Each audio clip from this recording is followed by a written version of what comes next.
ایک سوال ہے اور اس پہ بہت سارے پروگرامز میں کر چکا ہوں، نتیجہ نہیں حاصل ہوا۔ ہم کہتے ہیں اسلام ہمیں مکمل ضابطِ حیات دیتا ہے، اٹھنا بیٹھنا سونا مرنا جینا جاگنا۔ کیا اسلام نظام حکومت نہیں دیتا؟ اسلام یہ نہیں بتاتا کہ حاکم کون ہو، کیسے ہو، اور پھر اس کا انتخاب کیسے ہو، اور نظام حکومت اسلامی کیا ہو؟ بسم اللہ الرحمن الرحیم۔ بنیادی سوال ہے آپ کا اور اہم۔ اسلامی نظام حکومت اسلامی نقطۂ نظر سے اگر ہم دیکھیں تو اسلام کی تشریح تبلیغ میں جو خلل پیدا ہوئے ہیں بنیادی طور پر، ان میں ایک بڑا خلل یہی ہوا ہے کہ اسلام جیسا قرآن کریم میں اللہ تبارک و تعالیٰ نے بیان فرمایا اور جس طرح رسول اللہ صلی اللہ علیہ وآلہ وسلم نے بیان فرمایا اور قائم کیا، جس طرح سے اس کو سمجھا نہیں گیا اور اس کے لیے بہت ساری مشکلات پیدا ہوئیں۔ ظاہر ہے جب ہم یہ کہتے ہیں کہ اسلام ایک مکمل ضابطۂ حیات ہے تو حیات انسانی کے جو مختلف پہلو ہیں ان میں اصل زندگی انسان کی، جو بڑا حصہ انسان کی زندگی کا ہے، وہ سماجی اور اجتماعی زندگی ہے انسان کی۔ انفرادی زندگی اور باقی زندگی کے پہلو وہ اجتماعی زندگی کے آغوش میں پرورش پانے والے پہلو ہیں، یعنی انہیں ہم کہہ سکتے ہیں کہ وہ بچوں کی حیثیت رکھتے ہیں انسان کی زندگی کے وہ پہلو۔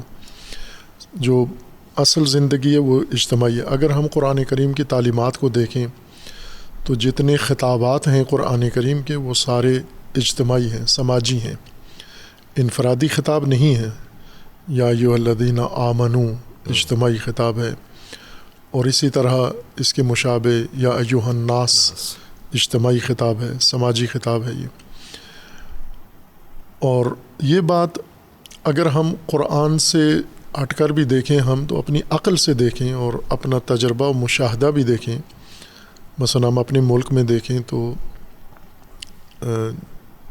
آج ہماری 25 کروڑ کے قریب آبادی ہے، اور اس آبادی کے جمعیت کے زندگی کے مختلف پہلو ہیں۔ صحیح۔ وہ سب کس کے زیر سایہ وہ پہلو ہیں؟ آج مثلا آیا حکومت کے زیر سایہ ہیں یا کسی اور نظام کے زیر سایہ ہیں؟ یعنی حکومت باقی زندگی کے پہلوؤں کے بارے میں فیصلے کرتی ہے یا باقی شعبے حکومت کے بارے میں فیصلے کرتے ہیں یا کوئی رائے دیتے ہیں؟ تو یہ مشاہدہ بھی ہے، عقل بھی انسان کی یہی کہتی ہے کہ پوری دنیا میں ایسے ہے، ہمارے ملک میں بھی ایسا ہی ہے کہ ہم سب کی زندگی کا سارا پہلو ہماری حکومت کے سائے میں ہی گزر رہا ہے۔ صحیح۔ مثلا آپ کا مذہبی پہلو آپ کی حکومت کے سائے میں ہے۔ آپ کے مذہبی بل جب تک حکومت میں نہیں جاتے تو ان کو کوئی حیثیت حاصل نہیں ہوتی۔ جی۔ آپ کے مذہبی ادارے جب تک حکومت ان کو اجازت نہیں دیتی جی تو وہ رسمیت نہیں رکھتے، قانونی حیثیت نہیں رکھتے۔ آپ کا کام کاروبار ہے تو وہ حکومت کے زیر سایہ انجام پاتا ہے۔ آپ کا خاندان ہے تو وہ حکومت کے قوانین اور حکومت کے ضابطوں کے تحت ہی تشکیل پاتا ہے اور اس کے سارے معاملات ہیں۔ آپ کی تعلیم ہے، آپ کی معیشت ہے، ہر پہلو زندگی کا انفرادی ہے یا جو بھی ہے وہ سارا حکومت کی چھتری کے نیچے ہی انجام پا رہے ہوتے۔ آپ کوئی شعبہ ایسا نہیں ہے جسے آپ حکومت سے آزاد سمجھتے ہوں کہ اس کا حکومت سے کوئی تعلق نہیں ہے۔ حتیٰ نجی شعبہ جسے آپ کہتے ہیں پرائیویٹ زندگی، کیا آپ اپنی پرائیویٹ زندگی میں جو گھر کے چار دیواری کے اندر گزر رہی ہے آپ اس میں آزاد ہیں حکومت سے؟ حکومتی قوانین وہاں لاگو نہیں ہوتے۔ آپ اپنی بیوی پہ تشدد کر سکتے ہیں، ہرگز نہیں۔ آپ اپنے بچوں پہ تشدد کر سکتے ہیں، آپ انہیں سزائیں دے سکتے ہیں، آپ انہیں بنیادی حقوق سے گھر کی نجی زندگی میں محروم کر سکتے ہیں، آپ انہیں شکنجے دے سکتے ہیں۔ آپ کہیں میری پرائیویٹ زندگی ہے، میں چار دیواری کے اندر ایک بچے کو پنکھے سے لٹکا دوں، ایک بچے کو چھت سے لٹکا دوں، ایک بچے کو الٹا لٹکا دوں، ایک بچے کو کھانا دوں، ایک کو نہ دوں، کر سکتے ہیں یہ کام؟ ہرگز نہیں۔ اگر کریں گے تو فوراً حکومت آ جائے گی آپ کے گھر کے اندر داخل ہو کے اور آپ کو پابند کرے گی اصولوں کا. تو یوں نہیں ہے کہ آپ کی زندگی کا کوئی حصہ ایسا ہے جو اس حکومت کے نظام سے باہر گزر رہا ہو, سب اس کے سائے کے نیچے ہیں. اب ادھر سے ہم اسلام کو کہتے ہیں یہ دین ہدایت ہے, تو انسان کی زندگی کو جہت دینے والا یہ دین ہے, اور زندگی کا جو اصل پہلو ہے وہ سماجی اور اجتماعی پہلو ہے. اور سماجی اجتماعی پہلو کے اس کے لیے اگر ہم یہ کہیں کہ دین کے اندر کوئی ہدایت موجود نہیں ہے, تو باقی پہلو زندگی کے وہ تو انسان خود بھی تشخیص دے سکتا ہے. صحیح. اصل جہاں ہدایت درکار ہے وہ یہی پہلو ہے. صحیح. اس میں دین نے ہدایت دی بھی ہے, لیکن ہم نے اس ہدایت کا رخ موڑ دیا ہے. مثلا آپ جو شروع کرتے ہیں دین کی جو بنیاد ہے, ہم کہتے ہیں کلمہ طیبہ. یہ کلمہ طیبہ کوئی دینی اصطلاح نہیں ہے, اچھا, قرآنی اصطلاح نہیں ہے, یا اس طرح کی کوئی چیز نہیں مقرر کی گئی. یہ اس کو علماء کہتے ہیں یہ انتزاعی عنوان ہے. یعنی آپ نے قرآن کی تعلیمات سے یہ عنوان خود اخذ کیا ہے, ورنہ وہ جو قرآن کے اندر ہے مسلمان ہونے کے لیے وہ شہادت ہے, جی, کلمہ نہیں ہے. ہم کہتے ہیں کلمہ پڑھو مسلمان ہو جاؤ, قرآن کہتا ہے شہادت دو تو مسلمان ہو جاؤ. اللہ تبارک و تعالیٰ کی وحدانیت کی شہادت دو, رسول اللہ صلی اللہ علیہ وآلہ وسلم کی نبوت کی شہادت دو, اور ان کی خاتمیت کی شہادت دو, تو آپ مسلمان ہوتے ہو. ہم نے کلمہ میں تبدیل کر لیا. کوئی حرج نہیں ہے, یعنی یوں نہیں ہے کہ یہ کوئی خلاف بات ہو گئی ہے. ٹھیک ہے. لیکن یہ جو عنوان آپ نے شہادت کہیں اس کو, یا کلمہ کہیں, لا الہ الا اللہ, یہ اساس ہے, بنیاد ہے. آپ لا الہ سے شروع کرتے ہیں, آپ دین کے دائرے میں داخل ہوتے ہیں, تو لا سے آپ انکار کرتے ہیں, جی, اور الہ, اللہ کے علاوہ کوئی الہ نہیں ہے. الہ کو ہم نے یہ تفسیر کیا ہے کہ الہ کا مطلب ہوتا ہے معبود, صحیح, جس کی عبادت کی جائے. صحیح. اور عبادت کا معنی کیا ہے پرستش, پوجا. تو اللہ کے علاوہ کسی کی پوجا نہیں کر سکتے آپ. بے شک. پوجا صرف اللہ کی کرنی ہے. لیکن پوجا کے علاوہ جو سارا زندگی, پوجا تو نہیں ہوتی نا, زندگی میں کھانا بھی ہے, پینا بھی ہے, اگانا بھی ہے, کاٹنا بھی ہے, سیکھنا بھی ہے, پڑھنا بھی ہے, پڑھانا بھی ہے, اور خاندان بنانا ہے, بچے پالنے ہیں, روزگار, یہ سارا زندگی ہے نا یہ. تو پوجا تو آپ ٹھیک ہے اللہ کی کرو, پوجا میں پابندی ہو گئی آپ کی. یہ باقی جو معاملات ہیں آپ کے, باقی جو زندگی ہے, پوجا کتنا ٹائم آپ کی زندگی کا, کتنا وقت پوجا کے لیے چاہیے. تو اصل زندگی کا میدان تو کچھ اور ہے, پوجا نہیں ہے. اصل تو آپ کی روزمرہ کی زندگی ہے, جنم سے لے کے موت تک کے درمیان جو آپ کا پورا سفر ہے, یہ ساری زندگی ہے آپ کی. صحیح. تو پوجا تو آپ اللہ کے علاوہ کسی کی پوجا نہیں کر سکتے. لیکن حکومت کس کی ہو, سسٹم کس کا ہو, قانون کس کا ہو, فیصلہ کس کا ہو, نصاب کس کا ہو, تربیت کس کی ہو, یہ ساری چیزیں, اس میں آپ کہتے ہیں کہ یہ اسلام کا حصہ نہیں ہے. صرف اسلام پوجا کے لیے آیا ہے. یعنی انسان بنیادی طور پر پوجا میں پھنسا ہوا تھا, اس کو یہ سمجھ نہیں آ رہی تھی پوجا کس کی کرنی ہے. تو اللہ نے یہ مشکل انسان کی حل کر دی, صرف اللہ کی کرنی ہے.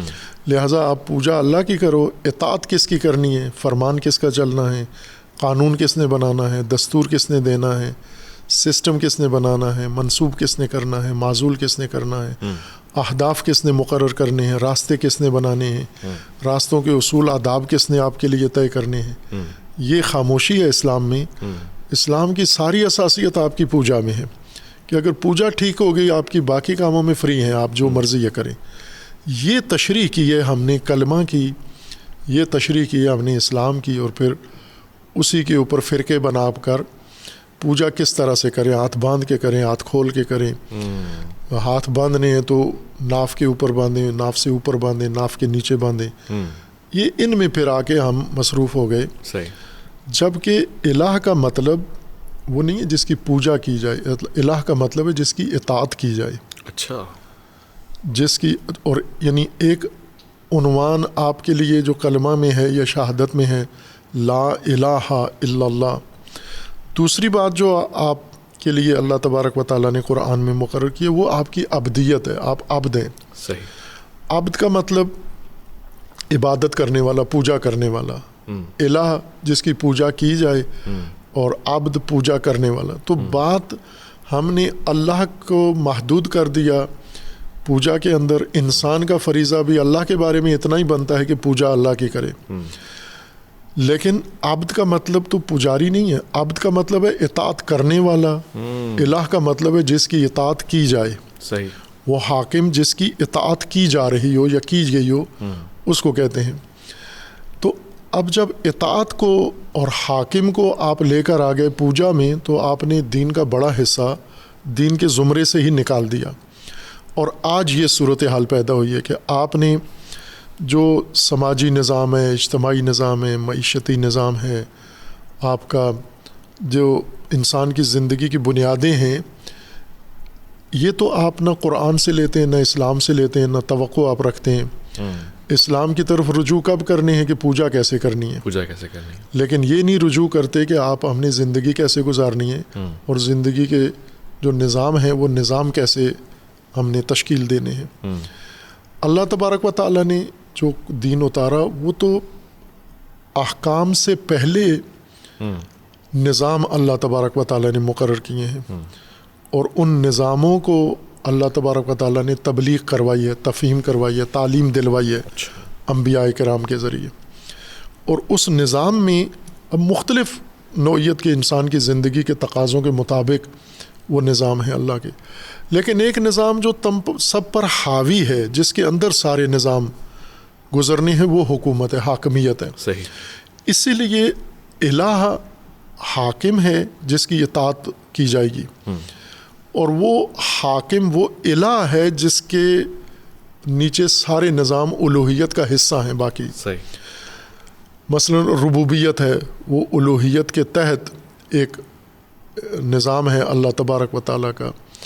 اور اسی طرح شریعت میں آ کر پھر جو نظام اللہ تبارک و تعالیٰ نے مقرر کیے ہیں یا تکوینی طور پر جو اللہ تبارک و تعالیٰ نے نظام مقرر کیے ہیں، وہ سارے الوہیت کی تفاصیل ہیں نظام کی صورت میں.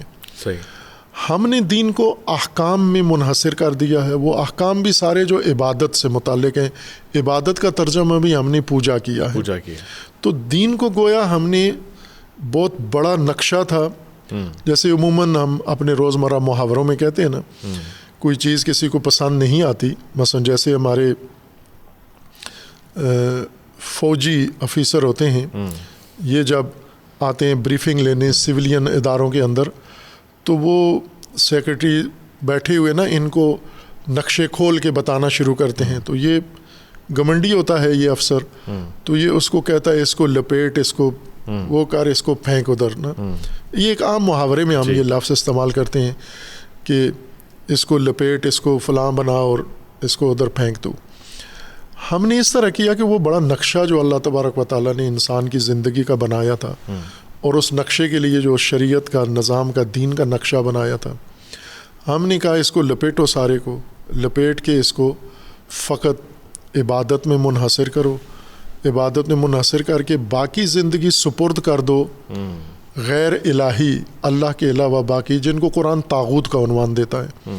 طاغوت جو اللہ کے نقشے اور اللہ کے بتائے ہوئے حدود سے باہر نکل کے زندگی گزارے، اس کو طاغوت کہتے ہیں.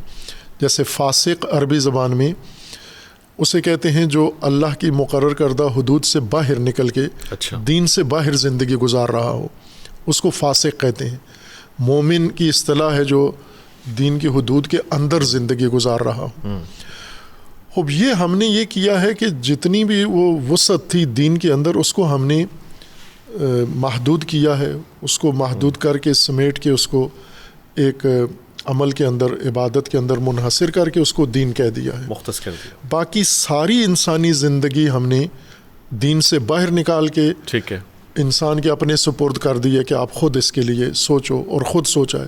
ہم اپنے ملک میں دیکھیں، ہم ابھی اسلامی ریاست اپنے آپ کو کہتے ہیں. یہ خوب اسلامی ریاست میں کون سی چیز اسلام کے مطابق ہے آپ کی؟ ہر نظام تو آپ کا اپنا بنایا ہوا ہے یا دوسروں کا بنایا ہوا، آپ نے اس کو کاپی کیا ہوا ہے. جب اس نظام کے مطابق آپ عمل کرنے آتے ہیں تو پھر وہاں پھنس جاتے ہیں کہ یہاں شریعت کے احکام کا کیا بنے گا. جی جیسے آپ بینک میں جاتے ہیں جی جی جی تو وہاں آپ کو سود یاد آ جاتا ہے کہ یہاں تو سود لین دین ہو رہا ہے, اور سود تو قرآن نے کہا ہے حرام ہے. جی تو وہاں پر پھر آپ آتے ہیں جی سود کا مسئلہ حل کرنے کے لیے الگ سے ایک تحریک شروع کر دیتے ہیں آپ, اور پھر جو رائے حل نکالتے ہیں وہ یہ ہے کہ یہی جو کھا پی رہے ہو, لین دین کر رہے ہو, یہ کرتے رہو, لیکن ہم نے علماء کی مدد سے کہہ دیا کہ یہ سود نہیں ہے, اس کو آپ حلال ہے آپ کے لیے, کھاتے رہو. یہ رائے حل نکالا ہے. ہاں تو آپ کے پاس دین کے نام پر صرف حرمت سود ہے, لیکن دین کے نام پر بینکنگ سسٹم بھی ہے آپ کے پاس یا نہیں ہے, مالیاتی نظام بھی ہے یا نہیں ہے, معیشت کا نظام بھی ہے یا نہیں ہے. تو یہ جو حرمت ہے, احکام ہیں, یہ اللہ کے نظام کے اندر کے لیے ہیں. اچھا, اللہ نے آپ کو معیشت کا نظام دیا ہے, ٹھیک ہے, اس کے لیے یہ احکام مقرر کیے ہیں, یہ ہدایت و حدود مقرر کیے ہیں. صحیح. لیکن اگر آپ اللہ کے نظام کو چھوڑ کے احکام اللہ کے لے لیں, جی نظام اللہ کا چھوڑ کے ان احکام کو لے کر کسی دوسرے کے گراؤنڈ میں جا کر اپلائی کرنا چاہیں, انہیں کہیں جی کہ احکام ہمارے چلیں گے, نظام بے شک آپ کا ہو. اچھا, یعنی معیشت آپ کی ہو, احکام قرآن کے چلیں گے, تو یہ تو نہیں ہو سکتا. تباہی آ جائے گی. یہ جس کا نظام ہے اسی کے احکام بھی چلیں گے. بجا فرما رہے تو ہیں آپ احکام اپنے پہلے لاگو کرنے سے پہلے اپنا نظام لاؤ. ٹھیک ہے, اور نظام جب آپ لاتے ہیں تو نظاموں میں جو ایک مدر نظام ہے, ٹھیک ہے, جس نے سارے نظام بنانے ہیں, وہ حکومت ہے. صحیح ہے. تو اب میرا سوال بھی یہی ہونا ہے کہ حکومت کے بغیر تو اصلاً اسلام کا کوئی ہدایت کا نظام قابل تصور ہی نہیں ہے. ٹھیک ہے, یہ جو ہم نے اسلام کو سمیٹ کے ایک شیشی میں بند کر کے پوجا میں اور پھر مسلمانوں کو لگا دیا پوجا کرنے میں, جی باقی زندگی سونپ دی ہم نے طاغوتوں کو. ٹھیک ہے, اس کے لیے رائے حل آپ دیں. ٹھیک ہے.